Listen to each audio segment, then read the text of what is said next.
Bonjour, je suis François-Marie Billard, céramiste, sculpteur à Avaray, dans le Loir-et-Cher. Nous sommes ici à Tavers pour l'exposition Art sous X. Donc, je vais vous présenter un travail de céramique dont le thème s'appelle Les visages de Lida. Donc, la pièce principale de cette série se trouve sous la cloche. Donc, c'est un travail qui a été effectué au départ en réponse à une toile sur le thème de Saint-Georges terrassant son dragon. Ici, on est face à la princesse terrassant Saint-Georges, puisque c'est une inversion de la toile, où dans la toile, Saint-Georges tue un dragon pour tenter à libérer la princesse, et moi j'ai supposé que c'était l'inverse aujourd'hui. Donc c'est une déclinaison de cette thématique. Donc on retrouve ici sous la forme d'un objet religieux, puisque c'était destiné à une exposition dans un musée d'art religieux, et on retrouve différentes versions de cette princesse. Donc on peut retrouver sous une forme beaucoup plus ample, où on ne voit que la princesse qui est diffuse dans le matériau, ou retrouver, comme sur ici, quelque peu un espèce de cheval, de dragon, on ne sait, et sans doute la princesse ici. Saint-Georges étant totalement absent de l'ensemble de ce travail, puisque terrassé par la princesse, il a disparu au profit uniquement de la princesse. Même chose ici, où le dragon en fait a pris beaucoup de place par rapport à la princesse. Donc la thématique est développée suivant différents angles. En termes de technique, donc c'est la céramique dite de basse température, donc des pièces cuites aux alentours de 1000 degrés, qui sont extraites du four avec des pinces, pour ensuite être plus ou moins enfumées dans des copeaux de bois, ce qui laisse apparaître des zones plus ou moins noires.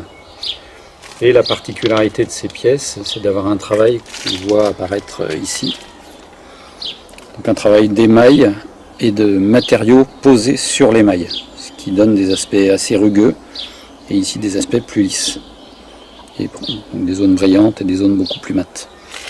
Ce qu'on retrouve aussi sur cette pièce. On voit clairement ici des zones plus ou moins sèches et des zones beaucoup plus brillantes.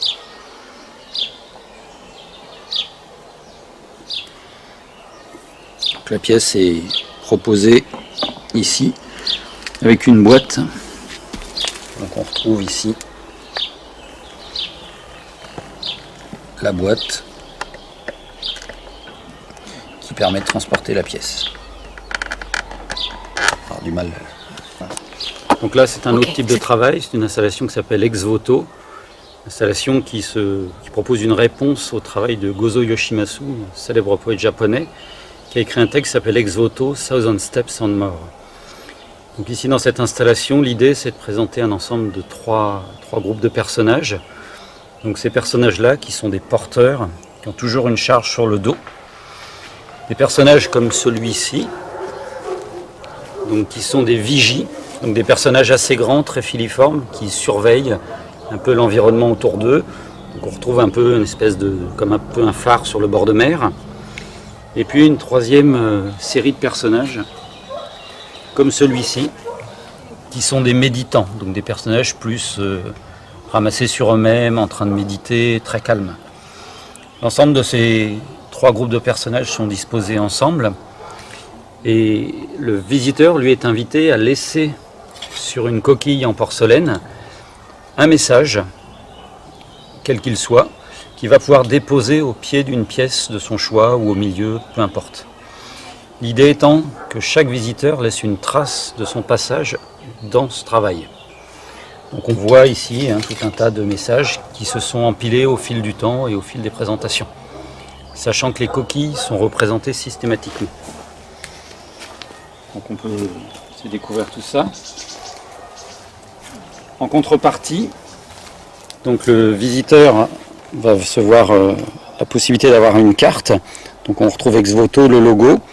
Et au dos de cette carte, on peut ici tamponner avec un tampon spécifique à chaque exposition et garder une trace de son passage dans l'exposition. Ainsi, si un visiteur voit plusieurs fois la présentation, il aura plusieurs tampons différents. Et on peut supposer qu'un jour, 2 personnes se rencontrent avec chacun une carte et peut-être 1 ou 2 tampons et se disent « Ah bah toi aussi tu as vu la même expo ». Donc voilà un peu l'idée d'Ex-Voto. Donc un espèce de lieu plus de silencieux, plus de recueillement, plus tranquille, plus calme. Donc cette installation, elle évolue en fonction des lieux. Elle a été présentée dans des environnements plus modernes, elle a été présentée dans des environnements plus fermés comme des caves de châteaux ou en plein air. Dans tous les cas, on retrouve toujours les 3 personnages, le veilleur ou la vigie, le porteur et le méditant. Et le principe de la carte et de la coquille. Après, on peut faire le tour des pièces, donc ont toujours à peu près la même structure. Et puis on retrouve, comme dans le cas précédent, donc des zones qui sont très colorées, très brillantes, enfin assez brillantes, et puis des zones qui le sont beaucoup moins. On va retrouver par exemple sur la tête de celui-ci, on voit ici une partie qui est très sèche, puisque un travail de matière première sur de l'émail.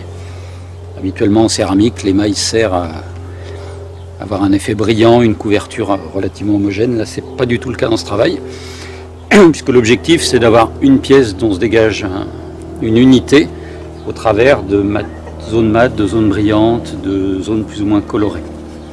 Donc voilà. Et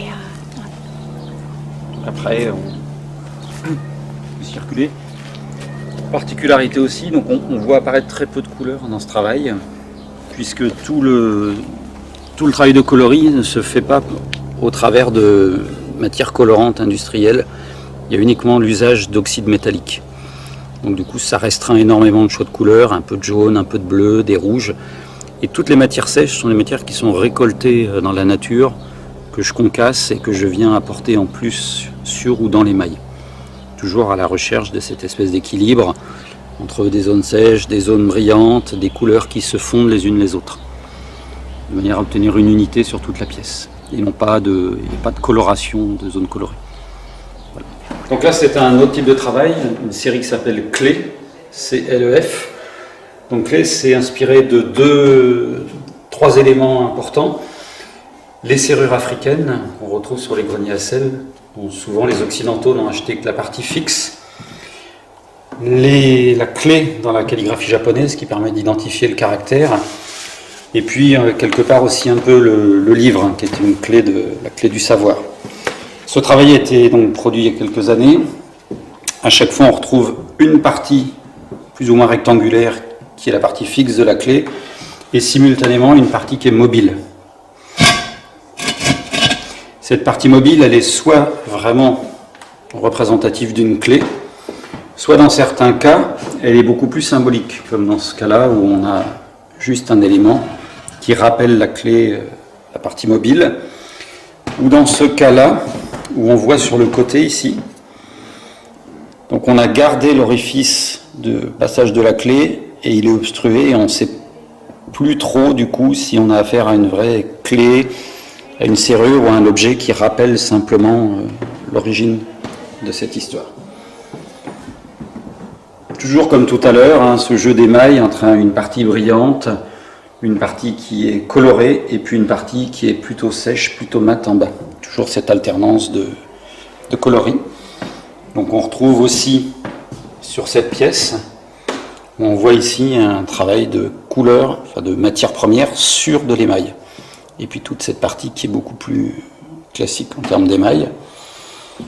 On retrouve aussi ici tout ce travail de matière. Et puis sur la dernière pièce.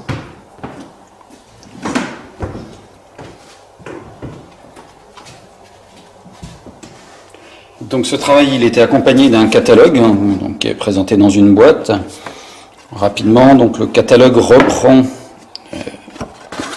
l'historique des clés. Donc on retrouve les explications de la clé. Donc ici la serrure africaine. Ici on retrouve le lien avec l'installation précédente Ex-Voto, puisque ça c'est le rideau d'Ex-Voto. Et on retrouve ici la clé de la calligraphie japonaise et ici une gravure.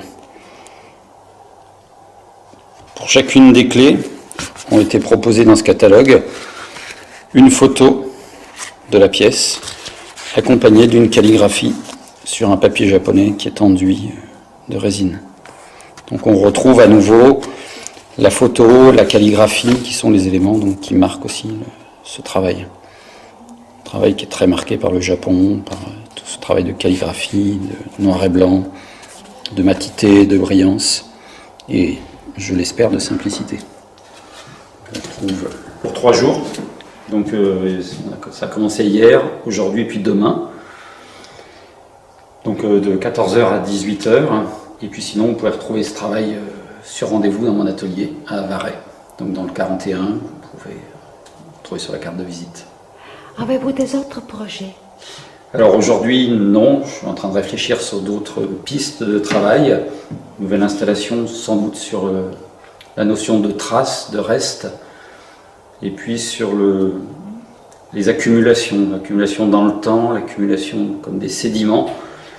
Et puis sur cette partie sur l'évolution du temps qui passe, des choses qu'on conserve, qu'on oublie, qu'on réinterprète. Sans doute un travail qui va tourner autour de ça.